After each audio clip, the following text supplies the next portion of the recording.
Hello and welcome to Logic. My name is Temco and today we are taking a look at a game called TASTEE, Lethal Tactics. Developed and published by SkyBox Labs, an indie developer and publisher that has mostly done re-releases of older strategy titles, and about a year ago they launched TASTEE Lethal Tactics on Early Access. And now it has come out of Early Access in a full-fledged commercial release at a price point of €15. So what is TASTEE Lethal Tactics? It's a turn-based tactical strategy game where you play either first an AI or a opponent, and you both take turns synchronously, and those turns play out, and the goal is to either pick up objects or kill your opponent. The game is slow-paced and plays a lot like Frozen Synapse if you're familiar with that game. You can have multiple online matches going at the same time, and it does a pretty superb job in both aesthetic, story, as well as PvP gameplay. So let's dive into the options, the menu, the PC performance, and everything related to that, and then talk about the gameplay and everything related to that. As always, if you do not want to hear me speak and talk about options and performance, I suggest you press the annotation that's appeared somewhere on screen and skip straight ahead to the gameplay section. For the rest of us, let's go dive into some settings. So the options menu is a little bit of a disappointment.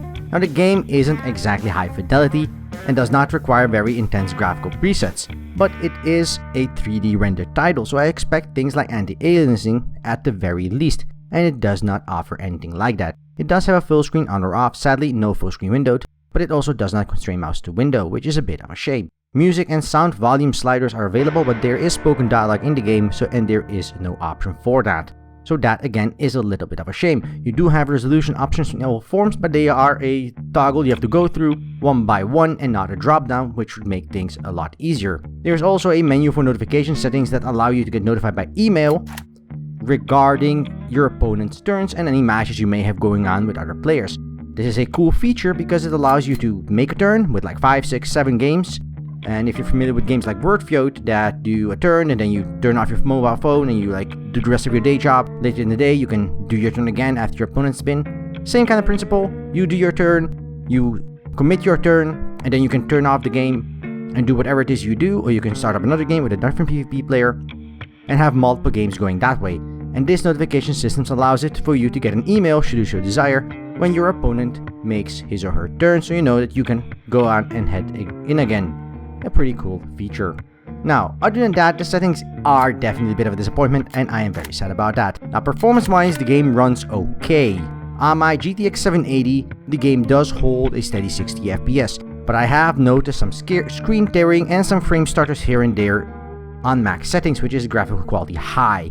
What this entails, I couldn't tell you because it doesn't give any details whatsoever regarding that, and that is definitely not the best thing. Now, looking at several other things, you have info, which allows you to view a bunch of items like community and news. And the game has quite a few other things, such as a full-fledged tutorial, and a home screen which allows you to view, among other things, your opponents, and you can challenge them there if you should so desire to do so, your missions, quick matches, and you can also challenge players by using the player list. So there's a couple of ways to play this game. Now let's go ahead and dive into some gameplay and show you what is going on there. Now, I've skipped on ahead into a gameplay segment I pre-recorded just so I can show you the best gameplay. Now, in the press build I could unlock all the content on the fly and try out the game in a variety of ways. And I have to say that the variety of characters you can pick from is pretty interesting. There's not a ton of them, but there are a few and they are pretty cool. You unlock them, you can use them in a story.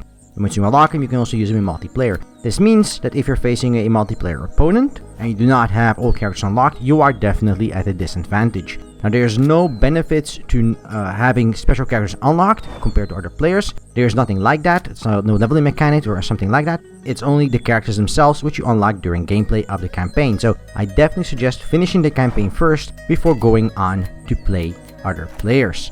Also, the tutorial is pretty phenomenal. It showcases every aspect of the game in a pretty good way, and you can see and hear what is going on with the title and understand fundamentally what you need to be doing. As for what's going on the screen, it's pretty straightforward. You have 4 characters. There is a turn. You can make these characters move and use special abilities. Each character has a certain set of unique skills. You pick from 4 archetypes: a scout, a shotgunner, a sniper, and a dude with a revolver. Obviously, the guy with a shotgun does a ton of spread damage, the sniper can do long range and does massive damage, the guy with a revolver has the fastest aim time, and things like that, and overall they balance out quite well. Now there are some balance concerns with the title, especially in relation to some of the special abilities each character has. For example, there is a scout that has a scout ability which will allow you to detect enemies through walls, which you normally wouldn't be able to, which is currently pretty overpowered compared to some of the other abilities that are in the game. So right now there's no real reason not to have a scout over anyone else in the shotgunner class. Each character has a set of abilities they can do, like walking, sprinting, crouching, running, looking in a different direction, or holding position. Each of these have different aspects to them. If you're sprinting, you cannot aim properly, so the chance that you'll get a shot off is very slim. If you're crouching, you cannot hit over walls, and then again, the enemy can't fire over walls at you. And with walls, I mean lower chest high walls. If you are standing still, your aim time is reduced and you'll have a better understanding of who moves in your field, and you can attack during your wait turn and stuff like that. So there is a variety of ways you can change your character's position, visual, and location, as well as cube abilities when you think you know what you're doing. Very important thing of this game is line of sight. Once you lose line of sight of an opposing character, all that remains is a white outline that tells you when you were able to last see them, which means that they'll be able to move without you seeing them, and vice versa, you'll be able to move without them seeing you. Which means this game is all about positioning your characters, checking the abilities that you have the problems enabled or disabled for the best hit chance, positioning chance, look angle, and all stuff like that, and getting in the mind of your opponent to be in position where you assume they are going to be. And it is quite satisfying to nail the idea behind an opponent's plan and kill their characters. So satisfying. Now, the game has two aspects to each turn. First, you give commands. These commands are per character, so you can tell them to move, you can tell them to lock on something, you tell them to attack something, etc, etc, etc. Once you have all character actions planned out, you can do the preview turn. This shows what more or less will happen, provided all parameters are the same. So this means that you will do everything you see on screen, including attack enemies, that you are aware of. If you are not aware of an enemy, such as a sniper being very far away and you not being able to see him, you will not be able to account for that during the preview, which means that your actual turn could turn out different, but the preview is the best approximation you as a player would have based on the turn you've made. I do like this feature quite a bit, because it allows me to look at what could happen, adjust my turn to see if I can change it, such as if I'm breaking down a wall using my gun, or if I'm trying to pick up an object on the ground, I will be able to instantly see what the preview does to that and whether or not that is good enough for me, or if I need to switch things around to achieve my goals.